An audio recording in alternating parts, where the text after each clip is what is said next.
Patient blood pressure கண்ணே தெரியலன்னு சொல்லிட்டு கண் டாக்டர்கிட்ட போய் பார்த்துருக்காங்க. அவர் எல்லாத்தையும் செக் பண்ணிட்டு எனக்கு ஒன்றும் இல்லைப்பா உங்களுக்கு நிறைய பிபி இருக்குது போய் சாரை பாருங்கன்னு சொல்லிட்டு திருப்பி அனுப்புகிறார். பிளட் ப்ரெஷர்னால அந்த அளவுக்கு போகிற வரைக்கும் பேஷண்ட்டுக்கு தெரியாமே இருந்தது. அதனால தான் அதுக்கு பேர் சைலண்ட் கில்லர். இப்போ மேடம் வந்து doctor Aishwarya, she is from Moovendar medical college, assistant professor, Tagore medical college assistant professor, sorry. So she will be talking about blood pressure and eye complications. So sir சொல்கிற மாதிரி ஐஸ் வந்து அதில் நிறைய ஸ்டேஜஸ் இருக்குது. எப்படி blood pressure வந்து hypertension இது blood pressure அதிகமாகிறதுனால ஏன் வந்து ஐ எஃபெக்ட் ஆகுதுன்னா அது நிறைய ஸ்டேஜஸ் இருக்குது. ஸோ ஆனால் பேஷண்ட்டுக்கு வந்துட்டு அது எதுவுமே தெரியாது. அவங்களுக்கு கடைசி ஸ்டேஜில் கிரேட் 4 இருக்கிறப்ப தான் அவங்களுக்கு சிம்டம் வரும். அப்போயும் வந்துட்டு கண் மங்கலாக இருக்கும், இல்லைன்னா சில டைம் வந்து கண் சுத்தமாக தெரியாது. அந்த டைமில் தான் அவங்க போவாங்க. மேக்ஸிமம் பிபி குறைச்சி நம்ம டேப்லெட் கொடுத்து அப்படி ட்ரீட் பண்ணலாம். ஆனால் சில பேருக்கு கடைசி வரைக்கும் அந்த இது பார்வை வராமையே போயிடும். அது எதை அஃபெக்ட் பண்ணுன்னா அங்கே விழித்திரையை அஃபெக்ட் பண்ணும். அங்கே இருக்க நரம்பு, அதுக்கப்புறம் ரத்த குழாய்கள் அதை வந்து அஃபெக்ட் பண்ணும். ஸோ மேக்ஸிமம் வந்துட்டு ஹைப்பர் டென்ஷன் பேஷண்ட்ஸ்லாம் பிபி அதிகமாக இருக்கவங்கலாம் இயர்லி ஒன்ஸாவது ஆப்தமாலஜிஸ்ட் பார்த்து கண் டாக்டரை பார்த்து அவங்களோட விழித்திரையை செக் பண்ணிக்கணும். அப்படி அவங்களுக்கு ஏதாவது இருக்குதுன்னு கண்டுபிடிச்சாங்கன்னா ஒரு 6 months ஒன்ஸ் 3 months ஒன்ஸ் பார்த்துக்கணும். அப்படி இல்லைன்னா பார்வையே போகிற அளவுக்கு வாய்ப்பு இருக்குது. அது இல்லாமல் திடீர்னு பிபி வந்து திடீர்னு அதிகமாகுது, அந்த மாதிரி பேஷண்ட்ஸ்க்கும் வந்துட்டு மங்கலாக தெரியும், அந்த மாதிரி இருக்கும். அந்த மாதிரி இருக்கிறப்பையும் ஹாஸ்பிட்டல் போய் செக் பண்ணிக்கணும். அண்ட் அது இல்லாமல் சார் சொன்ன மாதிரி ஸ்ட்ரோக் வந்தால் கூட பார்வை வந்துட்டு ரத்த குழாய் போய் அந்த அடைச்சிட்டு அதனால வந்து பார்வையை இழக்கலாம் பேஷண்ட்ஸ். ஸோ இதெல்லாம் ப்ரிவெண்ட் பண்ணணும்னா நம்ம பிபி வந்து கண்ட்ரோல்டாக வச்சுக்கணும். உங்களுக்கு நிறைய டவுட்ஸ் வந்துருக்கும், நிறைய பேர் பேசிட்டு இல்லையா? எனி டவுட் வந்து இப்போ கேட்டுருங்க. Professor of medicine, Chengalpattu medical college. You can talk about the physical activity. உணவுப் பொருட்கள் பற்றி சொன்னாங்க. மருந்து நம்மளை எவ்வளோக்கு எவ்வளோ உட்கொள்கிறோமோ அதுக்கு ஏற்ற மாதிரி ஃபிசிக்கல் ஆக்டிவிட்டி எக்ஸசைஸ் பண்ணுறதும் ரொம்ப முக்கியம். ஒரு நாளைக்கு ஒரு வாரத்துக்கு பார்த்தீங்கன்னா அட்லீஸ்ட் ஒரு 150 நிமிஷம் வந்து நம்ம எக்ஸசைஸ் பண்ணால் நம்ம உடலுக்கு ரொம்ப நல்லது. 150 நிமிஷம்னா நம்ம ஒரு நாள் 2 மணி நேரம் பண்ணிவிட்டு மறுநாள் வந்துட்டு எதுவும் பண்ணாமல் இருக்கிறது கிடையாது. Daily minimum of at least 15 to 20 minutes நம்ம பண்ணணும். ஸோ வாரத்துக்கு ஒரு 150 நிமிஷம், டெய்லி மினிமம் 15 to 20 minutes பண்ணிவிட்டு அதை வந்து ஸ்லோலி வி கேன் இன்க்ரீஸ். இப்போ நடைப்பயிற்சியாகவே இருக்கலாம். அதுக்கப்புறம் நம்ம சின்ன இடம் லிஃப்ட்டு போகிறதெல்லாம் அவாய்ட் பண்ணிவிட்டு படி ஏறி போகலாம். இப்போ புதுசாக ஸ்டடீஸ் என்ன சொல்கிறாங்கன்னா, நம்ம உட்காந்து ஒரே இடத்துல வேலை செய்கிறது எப்படின்னா it is as bad as smoking. எவ்வளோக்கு எவ்வளோ நம்ம ஸ்மோக்கிங் தவறுன்னு சொல்கிறோமோ அதே மாதிரி ஒரே இடத்துல ரொம்ப நிறைய மணி நேரம் உட்காந்து வேலை செய்கிறது is equivalent to smoking.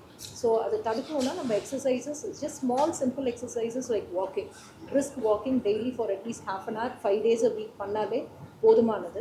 So அது இல்லாமல் வாரத்துக்கு 2 நாள் ரெசிஸ்டன்ஸ் எக்ஸசைசஸ்ன்னு சொல்லுவோம். ஜிம் அந்த மாதிரி போகிறது, சின்ன பேண்ட்ஸ் இல்லை சின்ன டம்பிள்ஸ் நம்ம வீட்டில் நம்மளே பண்ணக்கூடிய சின்ன எக்ஸசைசஸ் பண்ணால் உடம்புக்கு ரொம்ப நல்லது. பிபி குறையக்கான நிறைய சான்சஸ் இருக்குது. ப்ளஸ் நிறைய ஸ்டடீஸும் ப்ரூவ் பண்ணுது. தேங்க்யூ.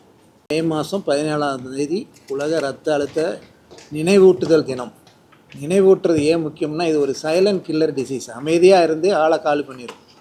ஏன்னா பிளட் ப்ரெஷர் இருக்குதுன்னு நிறைய பேர்த்துக்கு தெரியாது. பிளட் ப்ரெஷர் இருக்கிறது வந்து நம்மளுடைய பாப்புலேஷனில் நம்ம 30 பேருக்கு 30லேருந்து 32% இருக்குதுன்னு சொல்கிறாங்க. இந்த பிளட் ப்ரெஷர் இருக்கிறது வெளியே தெரியாமல் இருக்கிறத நம்ம கவனிக்காமல் விட்டால் பெரிய டேஞ்சர் என்ன ஆகும்னா, பிளட் ப்ரெஷர் அதிகமாக இருந்ததுனால முக்கியமான உறுப்புகள் பாதிக்க ஆரம்பிக்கும். குறிப்பாக இருதயத்தை பாதிக்கும், அவங்களுக்கு திடீர்னு ஹார்ட் அட்டாக் வரலாம், சிறுநீரகங்களை பாதிக்கும், கண்ணை பாதிக்கும், நரம்பு மண்டலத்தை பாதிக்கும், ஸ்ட்ரோக் வரலாம், பேரலைசிஸ் வரலாம், ஹார்ட் அட்டாக் வரலாம், கிட்னி ஃபெயிலியர் வரலாம். இது எல்லாமே வந்து பிளட் ப்ரெஷரை கவனிக்காமல் விட்டா. கவனித்தவங்களுக்கு கூட முறையானபடி ட்ரீட்மெண்ட் எடுத்துக்கணும். வேறத்தால் இதை சொல்கிறது உண்டு, 50% பேருக்கு பிளட் ப்ரெஷர் இருக்கிறது வெளியே தெரியாது. 50% பேரில் கண்டுபிடிச்சதெல்லாம் 50% பேர் தான் ட்ரீட்மெண்ட் எடுத்துக்கிறாங்க. ட்ரீட்மெண்ட் எடுத்துக்கிறவங்களாம் 50% பேர் தான் ஒழுங்காக ட்ரீட்மெண்ட் எடுத்துக்கிறாங்க, முறையான ட்ரீட்மெண்ட் எடுத்துக்கிறாங்க. முறையான ட்ரீட்மெண்ட்னால் ரெகுலராக மருந்துகளை சரியான நேரத்தில் சரியான அளவில் சாப்பிட்றதோட, அதை தவிர நம்ம உணவு கட்டுப்பாடு, குறிப்பாக உப்பை குறைச்சிக்கிறது, ரெகுலராக எக்ஸசைஸ் பண்ணுறது, புகைப்பிடிக்காமல் இருப்பது, மது பழக்கம் இருந்தால் விட்டு ஒழிப்பது, தேவையில்லாத விஷயங்களுக்கு கோவப்படுவது, மனதை இறுக்கமாக வைத்துக்கொள்வது, ஸ்ட்ரெஸ்ஸை அவாய்ட் பண்ணுறது, மனதை இலகுவாக வைத்துக்கொள்ளாமல் எதுக்கெடுத்தாலும் கோவப்படுவாங்க. சில ஆஃபீஸில் போனால் சில பாஸ் வந்தால் என்ன பண்ணுவாங்க, வர்றவங்ககிட்டலாம் கத்திட்டு இருப்பாங்க இல்லையா, அவங்களுக்கு தான் சீக்கிரம் வரும்.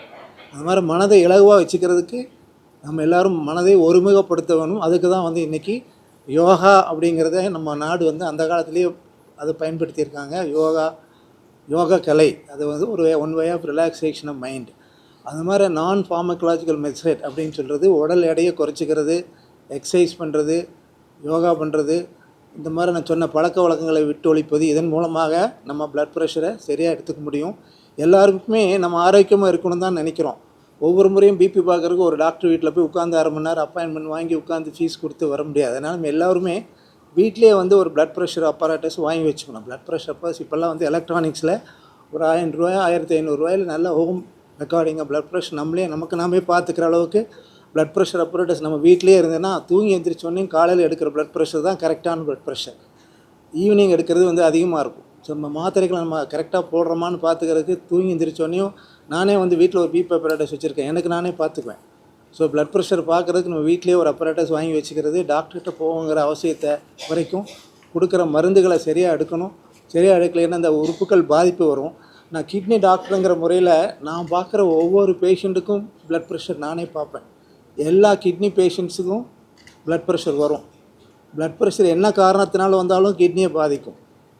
இந்த மற்ற துறைகளை சார்ந்தவங்க சொல்வதுக்கு முன்னால் சிறுநீரகத்தை பொறுத்த வரைக்கும் ப்ளட் ப்ரெஷர் சரியாக கவனிக்காமல் விட்டுட்டோம்னா கொஞ்சம் கொஞ்சமாக அவங்களுக்கு கிட்னி பாதிப்பு ஏற்பட்டு யூரினில் புரதம் கழிய ஆரம்பிக்கும், புரோட்டீன் லீக் வரும், கிட்னி சைஸ் குறைஞ்சிட்டே வரும், ப்ளட் யூரியா கிரியாட்டின் இன்க்ரீஸ் ஆகும்.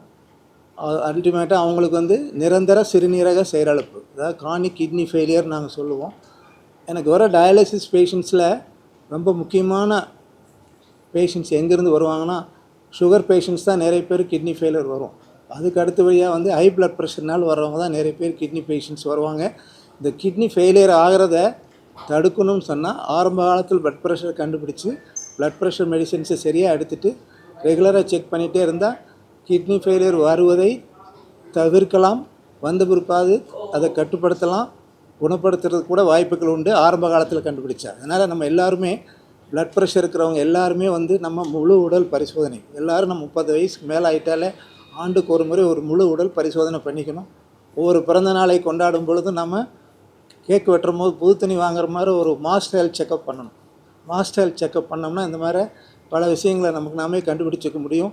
இதை தவிர்த்த நம்ம வந்து ஒவ்வொரு முறையும் டாக்டருக்கு கொடுக்குற உணவு கட்டுப்பாடுகள், அறிவுரைகள் சொன்னதெல்லாம் நம்ம எதெல்லாம் செய்யக்கூடாதுன்னு சொன்னாரோ அதெல்லாம் செய்யாமல் இருந்து ரெகுலராக செக்கப் பண்ணி நம்ம உடம்பு ஆரோக்கியமாக வச்சுட்டா எல்லோருமே நம்ம ஆரோக்கியமாக இருக்கலாம். நம்ம ஆரோக்கியமாக இருந்தால் நம்ம குடும்பம் ஆரோக்கியமாக இருக்கும், நம்ம குடும்பங்கள் ஆரோக்கியமாக இருந்தால் நாடு ஆரோக்கியமாக இருக்கும். நம்ம வளர்ந்த நாடாக வளர்கிற நேரத்தில் நம்ம எல்லோரும் ஆரோக்கியமாக இருப்பதற்கு இந்த அறிவுரைகள் எல்லாம் உலக அளவில் பரப்பணுங்கிறதுக்கு தான் டாக்டர் நரசிங்கன் போன்றவர்கள் இந்த உலக ப்ளட் ப்ரெஷர் லீக் மூலமாக அந்த ஒரு அசோசியேஷன்ஸ் இருக்குது. உலகத்துக்கு ஒரு அசோசியேஷன் இருக்குது, இந்தியாவுக்கு ஒரு அசோசியேஷன் இருக்குது. இதெல்லாம் வந்து இது போன்ற நிகழ்வுகளில் பொதுமக்களுக்கு விழிப்புணர்வை ஏற்படுத்தணுங்கிறதுக்காக தான் இன்றைக்கி இந்த நிகழ்ச்சி ஏற்பாடு செய்திருக்கிறோம். இந்த வர்ற செய்திகளை மக்களிடம் கொண்டு சேர்ப்பதன் மூலமாக பெரிய சேவையை நீங்கள்லாம் செய்ய போகிறீங்க. உங்களுக்கு எல்லாருக்கும் நன்றி. இவ்வளோ ஒரு குறிப்பிட்ட அளவு மட்டும் எடுக்க வேண்டிய, ஆண்களுக்கு பெண்களுக்கும் தனித்தனி அளவு இருக்குது. ஒரு குறிப்பிட்ட அளவு மட்டும் எடுத்தால் மட்டும் போதும். அதற்கு மேலே ஆல்கால் எடுக்கிறதுனாக்க அவருடைய பக்க விளைவுகளை வந்து நாம் சந்திக்க வேண்டியது. அதை வந்து ஆல்கால் எடுக்காமல் இருக்கிறது நல்லது. ஒரு குடிந்தவர்கள் அப்படி முடியாதவர்கள் வந்து மாடரேட் ட்ரிங்கிங் வந்து நிறைய விஷயம் தெரிஞ்சிட்டிங்க. நிறைய பேருக்கு தெரியாது ப்ளட் ப்ரெஷர்னால கண்ணில் வந்து ப்ராப்ளம் வரும் அப்படின்னு தெரியாது. 4 விதமாக வரும். ஒன்று அந்த இரத்த குழாய் அடைப்பு வந்து ஹார்ட் அட்டாக் வருது. இன்னொன்று ஹார்ட் ஃபெயிலியர், ஹார்ட் மசில்ஸ் சரியாக இயங்காமல் ஹார்ட் ஃபெயிலியர் போகிறது. 3வது வேல்வு லீக் ஆகுது. 4வது இருதய துடிப்பு வித்தியாசம் வருது. இந்த பிபினால் 4 வியாதியுமே வரலாம். ஸோ ஹார்ட்டை பொறுத்த வரைக்கும் இரத்த குழாய் அடைப்புக்கும் வருது, ஹார்ட் துடிப்பு வித்தியாசம் வரலாம், வேல்வு லீக் ஆகலாம், ஹார்ட் சேல இருக்கிறோம், ஹார்ட் ஃபெயிலியர் வரலாம். ஸோ 4 விதமாகவும் பிபி எஃபெக்ட் ஆகுது heart. So many other factors இது எல்லாத்தையுமே காரணம் லைஃப் ஸ்டைல் தான். இந்த லைஃப் ஸ்டைல் வந்து டயட்டு, அதாவது உணவு, உடற்பயிற்சி அண்ட் தென் உடல் பருமன், இந்த 3த்தையும் பார்த்துட்டு சொன்னாக்கா இதை நம்ம அவாய்ட் பண்ணலாம்.